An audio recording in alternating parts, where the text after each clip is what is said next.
What's up, beautiful people? I hope all is well. And for all of my TikTokers, once again, I hate to see that this is happening. And I am, my heart really does break for you.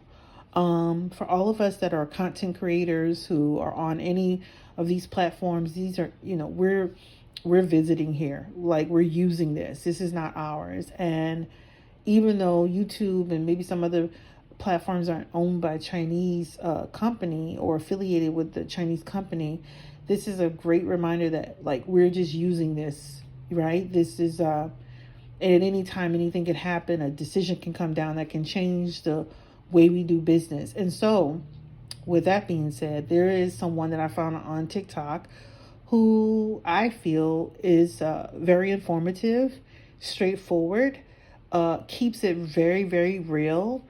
And she's not sugarcoating, but she's not also giving false hope, which I do like. There are some other content creators on TikTok as well that are really good at giving the facts and not embellishing any. And I know people are hopeful, and I know people are stressed out, and I know people, but we got to make sure that we're realistic about what's to come and what to expect with TikTok. If TikTok comes back, like if they were able to make some type of deal, the only deal in my mind would be for them to divest. But I can see myself making some shorts on TikTok, but they would have to lead to YouTube to hear the full video, right? I can see myself doing that. So here we go. This is the video I found that I felt would be helpful. I thought would be helpful. And again, I hate that this is happening to TikTok, but let this all be a reminder that we are only using these platforms to bring out our content. We don't own them. And at any given moment, things can change.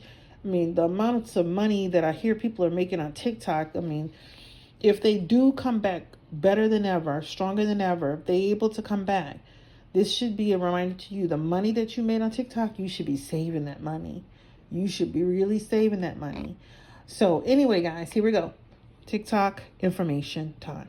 Let's clear some things up about the TikTok ban because some of y'all are not getting it. Hi, I'm Atra. I'm a reporter on Capitol Hill. I've been covering this issue for years. I've interviewed the lawmakers who wrote this legislation, and some of the misinformation out there is driving me crazy, so please listen. First of all, this law doesn't just apply to TikTok. Yes, TikTok and its Chinese parent company ByteDance are named in the law, but it applies to any content sharing platform that has a certain threshold of users that has an owner in an adversarial country. So a lot of people out there are getting real smug saying, oh, we'll just flock to Red Note, Lemon 8, that'll show the government.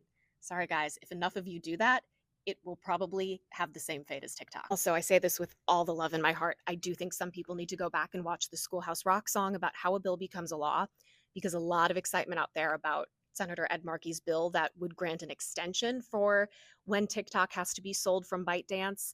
But bills get introduced in Congress like every 5 seconds, and the vast majority of them go nowhere. Ed Markey's a Democrat, and Democrats are in the minority in the Senate. Also, why would he introduce it the weekday, less than a week before the ban takes effect? Why would he introduce it the week before a presidential transition? No matter how many extensions you were to give this divestiture, ByteDance, TikTok, they do not want a sale. They like things how they are. And let's say they did want a sale. Chinese export controls make it so that the Chinese government can block the sale of TikTok's algorithm, which they would be fully expected to do. Which brings us to today.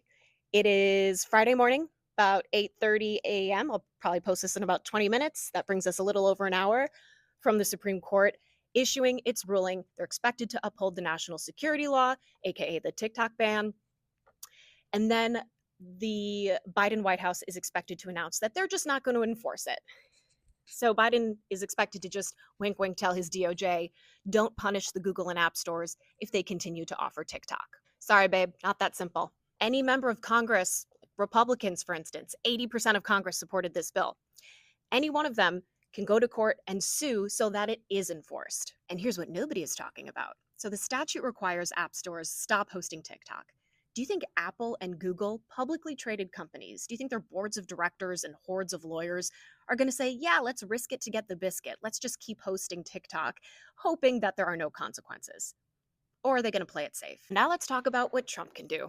which is not a lot because this law was written to be pretty airtight. His team, Stephen Miller, Mike Waltz, they're saying, yeah, we're going to save TikTok, but they are offering no details on how. And this is a great reminder that Trump is the reason we are in this position. He is the one who tried to ban TikTok in the first place during his first administration.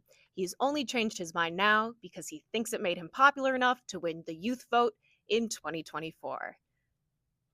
Goodbye.